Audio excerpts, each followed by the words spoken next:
Welcome back to another episode of the We Are Change talk show. I thank you for joining me. This episode, we left the confines of the studio and interviewed a man by the name of Vincent, who has been suffering from harassment and police corruption and currently has charges before the courts. So we'll cross to that story now. So I'm here with Vincent. Tell me, what brings you on the show today? Over some time I've experienced a lot of harassment actually from some members of the Victoria Police, mainly from the Croydon DUI, I think it is, the squad from there. It's been over a 5-year period, with harassment on Facebook. They've deleted my account. They just keep on interfering in my life whichever way that they can, even with employment. Any which way that they can just sort of try and disturb my life, and that they continue to do it. And this is all due to my wife and another girlfriend of mine were obviously approached by the police, and they became informants as such, whatever they decided to tell the police back then, and that they've tried to follow it all up, and ever since then they've just given me a real hard time. And this was all due to my wife becoming bitter because I left her, and at the time then after I had a girlfriend which they also enticed into becoming an informant as well. And at the end of the day, I've got nothing to hide, and whatever they've led them to believe, and that's their side of the story. Mine's totally different to what obviously they've been told. So you consider yourself a targeted individual, and the police have used several resources to attack you, Facebook and other outlets. So basically your ex-partner released incriminating information on yourself. That's right. And that's how it all stemmed. That's right. Yep. And it's still up until today. It still continues. Even with my employment, I've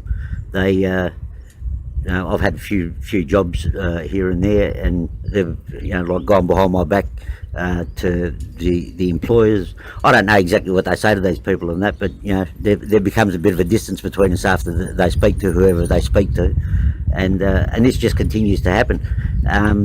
And it's been look, at the end of the day, I take everything in my stride. I don't give them reactions like they're looking for and that.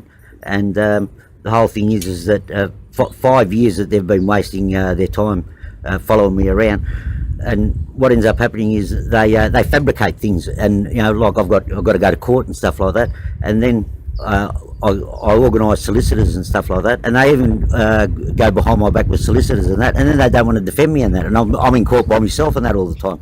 So there was false reports that were filed. Now, did this result in you being with a criminal record? No, put it this way, not as far as the initial part of it gone.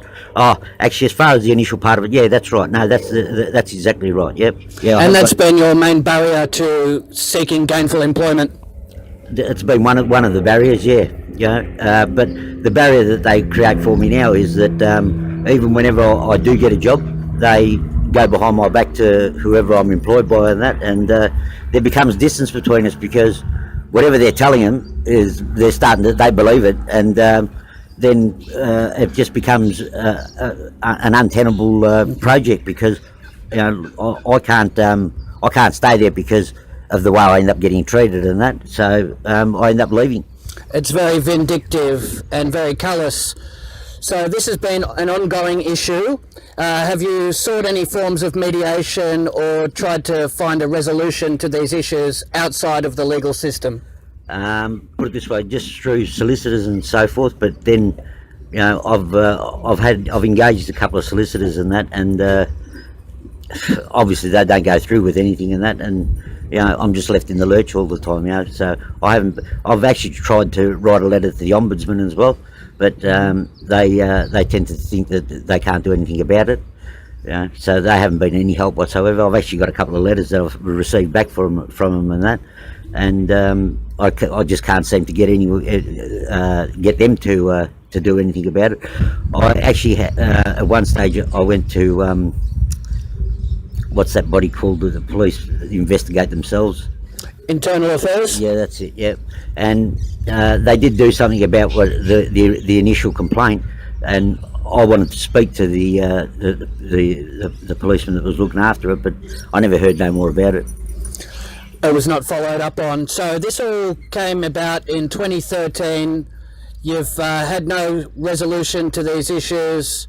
How do you see the future holding for yourself if this is going to continue? Well, put it this way, they're just trying to disrupt my life and trying to make me as unhappy as I possibly can, but I'm not going to give them that opportunity to do that. Yeah, I'll just continue on going the way I'm going, and but the whole thing is that I definitely want something done about it. Yes, that's definitely understandable. Now, was there any basis to these allegations? Was there any substantial evidence to support them? No, it would only be just what they've been told and that. And look, at the end of the day, I haven't got an exactly a clean past in that, and I accept that. But I've been trying to get on with my life and do the right thing in life and that. And they just don't give you that opportunity. You know what I mean? Like, they just continue to. Well, what they do is they try to entrap you into going back to your old lifestyle and so forth, which is not what I want. And what were some of the allegations that were made? That I was had things to do with manufacturing of amphetamines and stuff like that. Whatever's been in my past and stuff like that is not who I am today. Since back in those days, there, like I've more than covered my ground by I've gone back to school and I've got qualifications in counselling. I've also AOD working, and I've done quite a bit of that type of work and that. And I guess to them it just doesn't really matter. Once you're tainted in their view and that, they just continue to treat you as such. So they were using your background as leverage over yourself and virtually blackmailing you through the legal system. That's right, yeah, and they continue to do that. I've got some outstanding charges, which, as I've said, as far as I'm concerned, they're just fabricated things that they've come up with, and that just so they can keep me under surveillance and that with whatever they, But over 5 years, you'd think that they'd have something substantial on you, and that if I was doing something wrong, which obviously I'm not doing anything wrong, and they just continue to harass. Like they actually get people which I know. I've either had something to do with mainly females and that, and they get them to come and spend time with me and so forth. And I don't know exactly what they do when they come over to my place or whatever, but they get it. They get them to get information, whatever information they can get, and I don't know what information they can go back with and that, because as I said, there's nothing there for me to be worried about. Some people in your predicament would look into an apprehended violence order, some form of AVO, to keep these people at bay if they're intruding into your daily life. Has that crossed your mind at all? Well, I don't know anything about anything like that. They haven't been instructed to do anything like that. And like as I said, like up until just not long ago, I was speaking to a solicitor, and they said that that they'd be able to help me out and that, but that's all come to nothing. They didn't recommend a restraining order against these people? No, they haven't. Look, at the end of the day, they end up working with the police. It's all very shocking circumstances. Back in 2009, I did a short stint in jail, and that was over the manufacturing of amphetamines, which was for personal use. And since then, it's sort of been a downhill slide as far as the police go. And what had happened was they left a bag of evidence behind, which my wife reported to the solicitor back then, and he advised her to take a photo of it and to get rid of it. And it had glassware and a few other bits and pieces that they'd left behind. Now, obviously she didn't do that. She kept this whatever glassware that was there, and this was found at another raid and what had happened was my thumbprint wasn't on the glass, right? It was on the putty that was on one of the bits of glass. So this is 4 years later, right, at another raid, and I end up getting pinched for exactly the same thing again, right, with my thumbprint on the putty, nothing on the glass. Like deja vu. Right? Yeah, exactly. Yeah, and got charged with it again. Yeah. And how much time did you serve? On that particular occasion, no, I got a suspended sentence, 5 months suspended sentence over a 2-year period, I think it was. And this is going to carry on permanently on your record, and now they're using your background against you. Do you see any chance of hope in the foreseeable future that you'll be able to break free from this systematic harassment? Well, not the way it's going at the moment, no. Yeah, and it doesn't matter whatever I try and do on that, they try to counteract it and that's all in order, because they've got absolutely nothing as far since my wife and this other girl became informants, and they've not managed to get anything. Well, they're not happy with that. Yeah, that's not my fault. Obviously, they haven't told you the truth about everything, have they? They're using any form of attack that they can, and a big part of that is using your history against you, and very malicious. Is there anything that you would have done differently, looking back at all of this, Vincent? Well, done differently, I don't really know that I could have done anything differently. You know, like it doesn't matter whatever I've said or whatever I haven't said. You know, like I haven't harassed anybody that's given evidence against me or anything like that, because as far as I'm concerned, man, there's nothing there that's incriminating. As far as, you know, I've done nothing wrong since, and I've got no intention of doing anything wrong. But I definitely want to be left alone, though. Absolutely, and that's a very fair statement. If you could look into the camera and speak to these accusers, what would you say to them? I'd say to them to actually go and find someone real to go and chase, and to leave me alone, because I don't deserve the treatment that I'm getting from you, that's for sure. And you guys should actually be held accountable for the harassment and all the undue stress and money that you have cost me over all this time. Well said.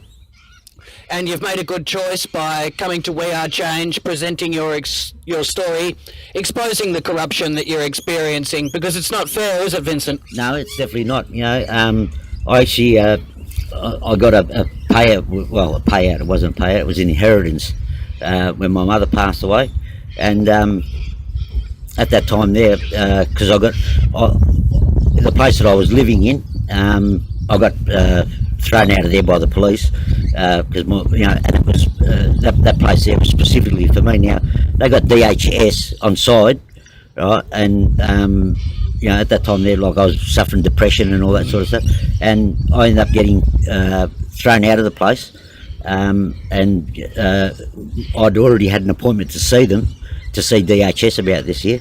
And because the police were intercepting my phone calls and stuff like that, they got in touch with DHS and told them not to come let me go in and go and talk to them. There was wiretapping taking place as well. That's right. Yeah, and So, and I've actually got evidence for what I'm saying here.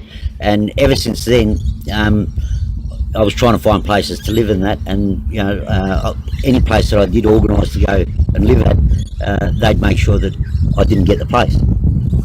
Very sinister the way they've followed you, harassment on many different levels. This should not be taking place. What other options do you see that you can look at to try and overcome this problem and these barriers? Well, I'm just going to I have been writing a letter that I'm going to lodge with Parliament soon, and I'm going to let them know everything that's happened from day one. And I did actually try and do that with the Minister here in Victoria, and I tried to send an email, which I've still got evidence of that on a USB stick, and I did that from a library. Now, they were following me around that much and keeping tabs on everything that I was doing, that when I was trying to send the complaint into the Minister, Noonan, I think his name was, and they wouldn't allow me to send send it from the computer at the library, right? They even had it because they obviously bugging my email address, and they were intercepting the email that I was trying to send. I've still got this on a USB stick as evidence to what I'm talking about. So they're also monitoring and tracking your daily communications. That's right. Yeah, in every way that they possibly can. Very frightening, isn't it? Yeah, well, they're the sorts of things that they can do to you. Yeah, and it's just not on. And you've served your prison sentence, your time's finished, you've rehabilitated, you've paid your debt to society, so you shouldn't be further treated like a criminal. No, that's right. And You deserve a chance to live a healthy, productive life. exactly right, without them interfering in it. Exactly. What would you say to somebody that was put in a similar predicament where they had family or ex-partners trying to attack them and being vindictive? What would you say and suggest to them in your position? Just to hold your head up high and just don't give in. Don't ever give in, right? But that doesn't mean that you've got to be vindictive yourself, which I haven't been. And all you can do is you just try and do the best that you can with what you've got. And even if it looks like things are not turning out all that good for you on that, you just continue on and just never ever really look back at things. And you don't ever want to be bitter with anybody, which I'm definitely not bitter with anyone. Like I've tried to take no action in any way, shape or form. You haven't attempted to contact the parties involved directly? Not at all. My life's going forward. It's not going to go backwards. Very smart move. That's what I say to anyone is don't ever allow anyone that wants to put you down, right, to be able to do it, because you're in control. You're in control of your life, right? At the end of the day, there's a lot of dead ends there, but don't worry, the dead ends do open up. Very good advice, very positive thinking, which is very important in dark times. Have you got stable employment at present? I did have up until a week ago, and I will have again in a couple of weeks' time. Well, let's hope that lasts and continues. We wish you the very best, Vincent, bringing your story to We Are Change, and hopefully you get some resolution to your problems. Thank you very much. Well, that's about all the time we have for today, folks. Be sure to tune in next week to the We Are Change talk show, where we expose corruption one episode at a time.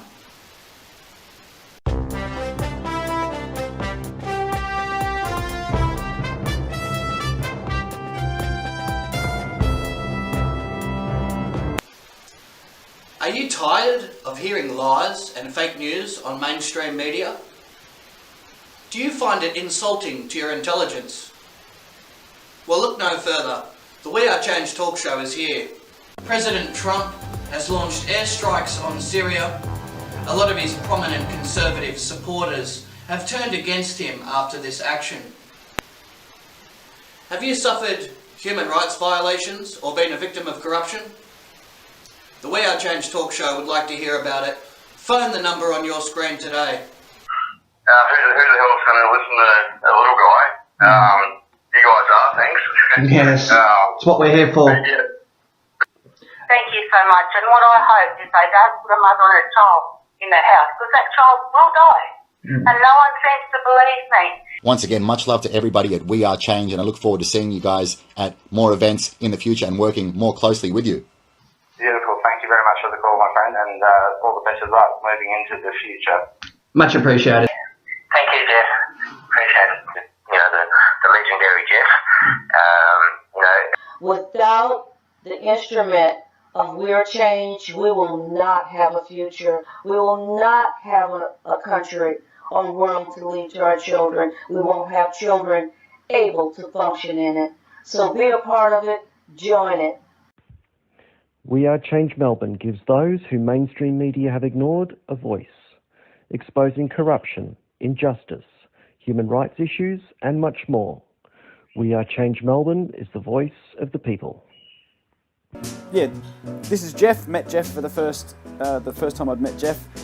He too is a lovely chap, and he has a YouTube channel called We Are Change Melbourne.